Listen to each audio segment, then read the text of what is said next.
Hello friends, in this video we are discussing CPU scheduling, shortest job first with preemption.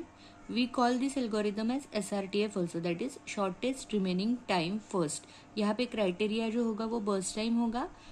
We have to select the process with the shortest burst time and this method is a preemptive method. So this is one example given. यहाँ पे हमें processes दिए हैं, उसका burst time दिया है और arrival time दिया है. We have to start with this Gantt chart with 0. This is the Gantt chart. 0 से हमें start करना है और check करना है 0 पे कौन सी process arrive हो रही है. So at 0 process P3 is arriving. So for every process we have to run the process for 1 unit only. So P3 को हमने 1 unit तक चला लिया है. After running it for 1 unit we check whether any new process is arriving. So we can see here P1 is arriving. So P1 is arriving at 1 and the burst time of P1 is 5. So out of this 2 we select this P1 because it is arriving first. So यहाँ पे हम P1 को run करेंगे और check करेंगे कि कोई नई प्रोसेस आ रही है क्या. So till 5 there is no new process. So P1 will run for till 5. After that at 5 we check if any new process is arriving. So we can see at 5 process P2 is arrived. But P2 का जो burst time है वो ज़्यादा है and हमें ऐसी process select करनी है जिसका बर्स्ट टाइम कम है. So we will continue running P1 till it is getting completed. So at 6 P1 is completed now.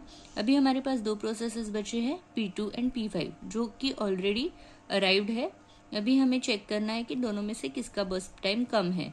So P3 का बर्स्ट टाइम 5 बचा है यहाँ पे और P2 का जो बर्स्ट टाइम है वो 7 है. सो इसलिए हम P3 को कंप्लीट कर लेंगे by running it for 5 minutes and then we will complete P2 for 7 units that is 18. यहाँ पे हम कंप्लीशन टाइम लिख लेंगे. P1 is completing at 18:06 then P2 is completing at 18 and P3 is completing at 13. Turn around time के लिए हमारे पास formula है completion time minus arrival time.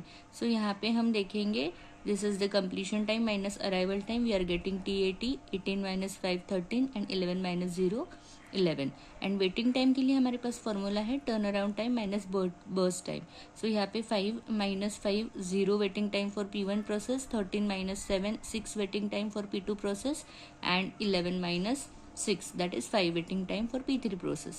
And then we can calculate the average turnaround time and average waiting time by adding all the 3 processes divided by 3 and waiting same adding all the 3 waiting times divided by 3.